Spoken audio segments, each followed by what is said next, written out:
Hey guys, my name is Fierce and welcome to today's vlog. Today we'll be getting into how Tom Longboat's legacy was cast originally and eventually recast. Just for a bit of background, Tom was an Indigenous runner. He also competed in many events over the years and became a star. Regardless of his success as an athlete, he faced many criticisms, especially in regard to his race and Indigenous background. He was racially stereotyped and criticized in the media, just for attention and to grab some headlines.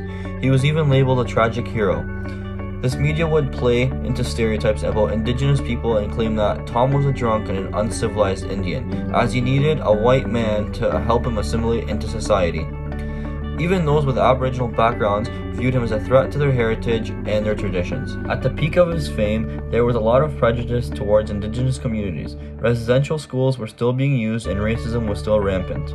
Tom Longboat, despite his amazing success, still fell victim to the discrimination and eventually his career was cast aside. In recent years, Canada has taken many strides in order to reconcile some of the damage done to Indigenous communities in the past. In part of the Truth and Reconciliation Act, schools now teach students about Indigenous histories and figures such as Tom. His recast was a great assimilation back into Canadian history, with leaving the world of sport to serve as a soldier in 1916 and then again in World War II. This helped Canadians view him in a different way. He began to be praised and was seen as a Canadian hero and sports legend. On June 4, 2008, Bill 120 made this day forever known as Tom Longboat Day. This teaches us that society has begun to view these topics through a different lens. There is now a lot more respect and appreciation for those Indigenous figures and their achievements.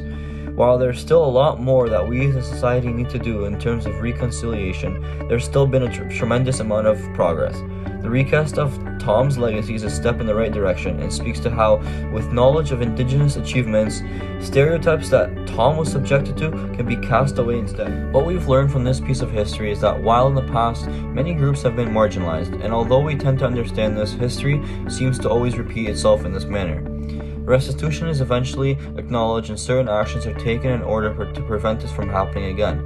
The perceptions and the context of social life have changed as time passed by, and his recasting was created by the people that were initially not there to witness his legacy.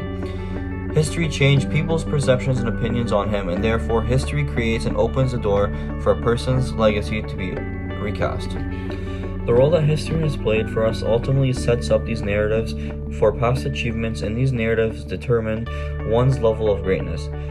The achievements and the actions of the individual are used as evidence in a person's opinion, and that individualized opinion creates that social narrative in which then creates this idea of historical legacy. Once that is created, history plays the role of shifting future generations' ideas and opinions on a subject, just as a narrative on Tom Longboat changed as societal values and opinions changed. Thank you guys for listening, and make sure you guys tune in next time. It's Fierce, and I'm out.